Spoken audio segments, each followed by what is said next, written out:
is Uncle 7-8. So, Eddie, what made you want to involve yourself with the project?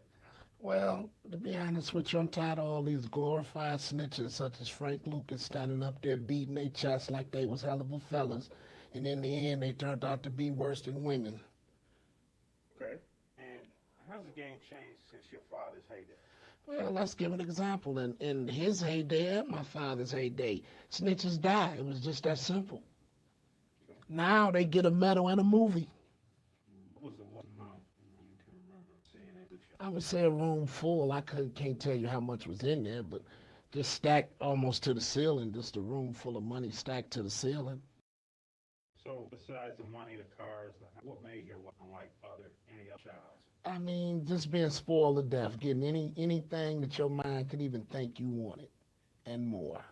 What would you tell young fellas coming up that's going to read this book? First of all, know the rules before you start. Number one rule is snitches die. So if you cannot handle the pressure and the weight, don't get in the game. If you got to tell on everybody you know, and your mama, your dad, everybody you know to get out of trouble, just stay doing what you do now, because that game ain't for you. Number two, don't get high on the supply. Don't come in the game getting high, doing that. You want to sell and get high. That's what I would tell them. And number two, pretty much stay out of the game, because it ain't for most people. Most people today you look at cannot handle the weight. Look at all the stories you see in the news today. Nicky snitch. Frank Lucas snitch. Where's the real ones? This is a story about a real one.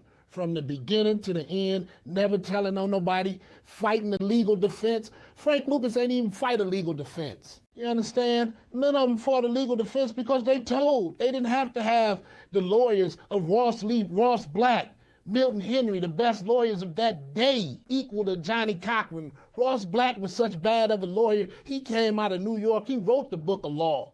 You understand? So he had a lawyer that was, if Johnny Cochran was hitting on something, then he'd have had him. That's the kind of money he was handling. He wasn't handling no chump money. Ross Black, right now, if you go to the legal law library and look it up, Ross Black and F. Lee Bailey wrote the book of law. That's who he had defending him, the best. He thought Ross Black was better than F. Lee Bailey. That'll give you an idea. He would have had F. Lee Bailey defending him, but he thought Ross Black was better because Ross Black used to come into the courtroom dressed in military gear. Ross Black used to come in and say, this is war. And I'm going to tell you something else. The reason you don't hear about no killings in this story, because my father's battle was with the government more than anybody, because couldn't nothing on the streets handle him. So it wasn't no war there. The war was with the government, because nothing else could hold him back. Period. Nothing. I heard he made $30 million cash for his pocket. That's the greatest month. And he thanked Jimmy Hoffa for that. If it wasn't for Jimmy Hoffa, it never would have happened for him. Jimmy Hoffa brought the whole country to a standstill. And just so happened at the time that he brought the whole country to the standstill, all the top narcotics men in the country who had money, so we going on vacation because it ain't nothing to sell. So all of them wound up in Las Vegas. Him, a guy named Frank Matthews, another guy named Nicky Bonds, and others. And the police thought that they was having a big dope meeting in Las Vegas, so they rounded all of them up and put them all in jail. Held them for about 24 hours, searched their rooms, searched their cars, didn't find no narcotics. But at this particular time, when they were all locked up in jail together, my father found out after talking to all of them for 24 hours, he was paying $10,000 too much for the package. And boy, once he got out of there, whoever was taking care of him, he had to let them know that this was not acceptable. That the fat man was nobody's sucker. That the fat man was number one when it came to anybody. He didn't put himself behind nobody. It's just that simple. And if you look at the things he did, who else would go down to the federal government building down here in Detroit, pull up in a Rolls Royce, pop the trunk at 4:30 in the afternoon? He got $300,000 in $1 bills to piss off the federal officers who he's upset with. So he gonna go down there and pay $300,000 all in $1 bills. Now the people working there, what they gonna say? We ain't gonna accept this $300,000. They got to stay there and count this money and make sure it's right. Once it's right, they can go home. So now he got everybody working late.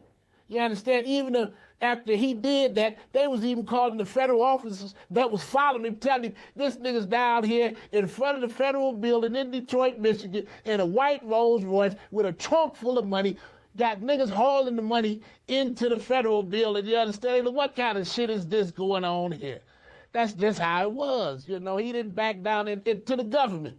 He gave him a fight, knowing it's a losing fight anytime you get in such a battle. He told me always after speaking about it, if you get in a situation in the government on you, give it up. Just close down and let it go. Well, they was at a guy by the name Stokes after hours spot, and they was all in there bragging on who had the most money, so and so. So they made a bet. Okay, we gonna bet 10,000. Nigga, whoever go bring the most money in here win the money. So I guess the dude went, he bought about 50,000. I guess my old dude went and bought probably maybe 200,000. Asked him, is that enough or do you need more? And that's how that story went. Is that enough or do you want me to bring some more in here? I can go get plenty more. I just didn't think you could handle that. So I just bought what I thought you could handle, nigga, because I didn't think you was $1 million nigga, which is what I'm playing with. I ain't think you could handle $1 million. So I ain't think I had to bring $1 million out to beat you. I thought you was a $200,000 nigga. And now that I see that, you ain't even a $200,000 nigga. You a $50,000 nigga, man. That's all you are. $50,000 nigga. They go to Las Vegas and they rent a suite at Caesar's Palace or at the Wynn. When your dad used to go to Vegas, how did he used to do his thing? Well, first of all, I told you he was a people person and loved the people that was his audience. His customers and their family and kids, even people that wasn't his customer. You didn't have to be his customer to be in his audience. You understand? All you had to do was catch him on the right day and be there, and you was on. You was finna see something that you probably ain't gonna witness again in your lifetime. Going down in the projects, and you ain't got to ask me, it's plenty people in the projects that'll tell you these stories, because they told them to me. A lot of stories other people told to me because he was sort of bashful in telling me this. When he came home, we'd go out hanging together, and other people come telling me stories, and he'd sit there kind of bashful just about, did you really do that, Pop? You know how that is. You understand? Niggas push a button on me, and at that time, I had to be Superman. You understand? When they pushed that button, I turned into Superman. You understand? And that's how it was. Just that simple. No. Let me tell you the trick of that. I'm going to tell you how this is based on. You, anybody else in here, you can get a free suite. You get the whole flow to yourself, and you get a master suite. I took from everybody's account, about 250 people out the projects he took. So they gave him the whole flow free. And a master suite, which is like your plush home that they would describe to you. Now, the way you get this is because you done been there before and lost $150,000, $200,000. So they really giving you all this to stay at their hotel because they know you're going to lose this kind of money. They give you all this banking on the odds that you ain't going to win. And their odds would pay off most of the time, but some nights he have got them, you understand? But most nights they would win because it was all a party to him anyway. If he took $1 million amp and take all, we going to throw this $1 million away anyway. So that's how it was. If he go out, he rolling, okay, I'm going to take 250 people. I got $1 million to blow. We all going to go down here and blow this $1 million together. So we all going to the fight. We all going wherever we going. Nobody going to be shortchanged. You ain't got to worry about being hungry if you got enough money to gamble. By the time we leave here, some gonna be broke. Most of us broke, and a few of us got lucky. And that's the way that was, yeah. And that's honestly true. And you don't have to. If that's what it is, that's what it was. That's the facts of the matter. And as a businessman, Mr. Brown and Mr. Jackson have paid better than $450,000 in income tax. I think that's more than some of the corporations, Shell, Atlantic, Richfield, and a few of the others. Now, for Mr. Leff, who was in charge of the task force to try this case in the newspaper and get the public sentiment against these two gentlemen, I think that's reprehensible. Mr. Jackson has legitimate income on which he pays income tax. That's more than can be said for a whole lot of folks. Mr. Jackson, it's alleged that just 6 years ago you were earning a little better than $3 an hour as an auto production worker. Just how did you come to acquire this home in Southfield and your other business interests, your automobiles? I think the law states, that you have to file your income. If I tell you that, then you know my secrets, But as long as I file my income, and I think this is what the law states, and I do that. Do you deny flatly that you were in any way tied in with the illegal drug trafficking? I do. Would you care to reveal just what your business holdings are, how you've acquired this wealth? No, it is a matter of record. If you want to check on that, you can check. It's a matter of record. You're saying that you have property? Yes, I do.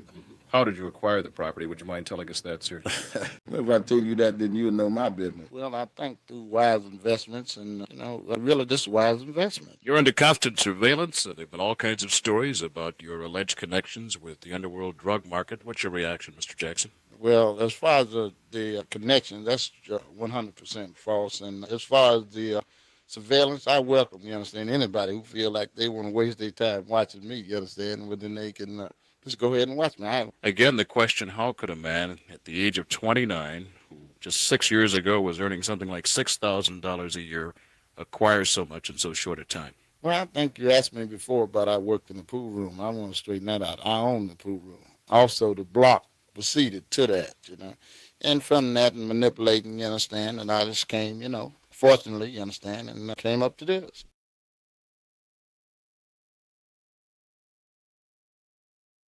What if I told you that the illegal drug business wouldn't be possible without the American government? Treason against the American people committed by Central Intelligence. For a meeting with the CIA, and you will have your indictment dismissed in federal court. The U.S. government cut deals and bestowed favors on brutal dictators, malevolent generals, murderous gangsters in every corner of the globe. You're getting emotional again. You might think it was just a conspiracy theory. You'd be wrong. Drugs were in the black community. Nobody really clear. All the heroin was coming from Italian sources, Jewish too. The African American community has quite a debt to what we would consider a criminal enterprise. Only poor people got the time to make moral judgment. It is black organized crime. Yeah. You might think that Timothy Leary's quote to tune in, turn on, and drop out with LSD was meant to change America. Do you have the feeling of reality when you look at this paper, you hold the pencil in your hand? No. Yes. What if LSD was really part of a secret U.S. government mind control program? Turns out that it was. I give the CIA a total credit for sponsoring and initiating the entire consciousness movement of the 1960s. Early 65, I decided that I really wanted to make a lot of LSD and give it away. International drug trafficking was subordinate to the national security interests of the United States. American Dope. For the first time, the real story of the global drug trade, told by the undercover agents, kingpins, and prosecutors who were there at the very heart